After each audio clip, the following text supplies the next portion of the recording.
After slavery was prohibited in 1865, formerly enslaved people in America were granted full citizenship, the right to vote, and under the 14th Amendment, protection from racial violence. Formerly enslaved people were promised land and opportunity, but most got nothing because America quickly devolved into an era of racial terrorism and oppression for black citizens. White people in the South were angry that people formerly considered property were now equal citizens. Many turned to violence. In the years immediately following the Civil War, thousands of black people were murdered when they tried to claim their rights. Soon afterwards, federal troops were withdrawn from the South, ending a brief period of racial progress known as Reconstruction. Nationwide resistance to racial equality resulted in the reestablishment of racial subordination through biased laws, disenfranchisement, and terrorism, most dramatically enforced through lynchings. Racial terror lynchings of black people defined a shameful era in America. These lynchings differed from the hanging of white people in places where there was no functioning criminal justice system. Racial terror lynchings were directed at all black people. They enforced compliance with racial hierarchy and white supremacy, and ensured racial segregation and denial of equal rights. In 1916, in Cedar Bluff, Mississippi, a young black man named Jeff Brown accidentally bumped into a white woman while running to catch a train. A white mob stopped him and lynched him, beating him and then hanging him from a tree for his insolence and carelessness. His public murder was not about criminal punishment, but was instead about maintaining racial hierarchy and terrorizing the black community. White town residents proudly sold photographs of Mr. Brown's brutalized body hanging from the tree for 5 cents each.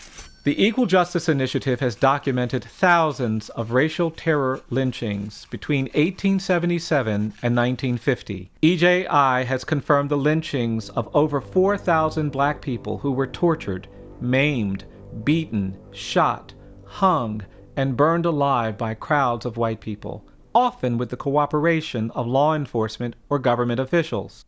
The terror of lynching was so widespread that millions of black people fled the South and settled in the urban North and West as refugees of American terror, shaping the current demographic geography of the United States. On July 5, 1933, an older black woman named Elizabeth Lawrence reprimanded a group of white children who threw rocks at her as she walked home from work. Word spread that a black woman had dared to rebuke white children, and that night, an angry mob of white citizens lynched Ms. Lawrence for her audacity. Her home was then burned to the ground. Her son, Alexander, fled to Boston. Racial terror lynchings often had the atmosphere of carnivals, with food vendors and souvenir stands. Hundreds or thousands of white people would often gather to watch and take part in the torture and murder of black citizens. There has been no effort in America to confront this legacy of racial terror. While hundreds of Confederate monuments litter the landscape in southern states, there has been no public recognition of the violence endured by black people. On October 7, 1910, a white mob in Montgomery, Alabama tried to abduct and lynch black men being held in jail on suspicion of miscegenation, or interracial sexual relations. When they were unable to get the men out of the jail, the frustrated mob lynched a black taxi driver named John Dell, who was sitting in his cab nearby. No one was ever arrested or prosecuted for his murder. EJI's Community Remembrance Project collects soil from the many sites where terror lynchings occurred. Jars labeled with the names of murdered black citizens are on public display at EJI, a powerful visual reminder of history we must face. EJI is working to create a permanent memorial to honor victims of lynching, a place to reflect on America's history of racial violence. We hope to place historical markers at hundreds of lynching sites around the country. Contemporary issues like police violence, excessive punishment in the criminal justice system, and even harsh and punitive treatment of children of color in schools and on streets cannot be understood without a deeper examination into our history of racial violence. More truthful discourse and reflection on our history of racial injustice is essential for us to achieve racial equity.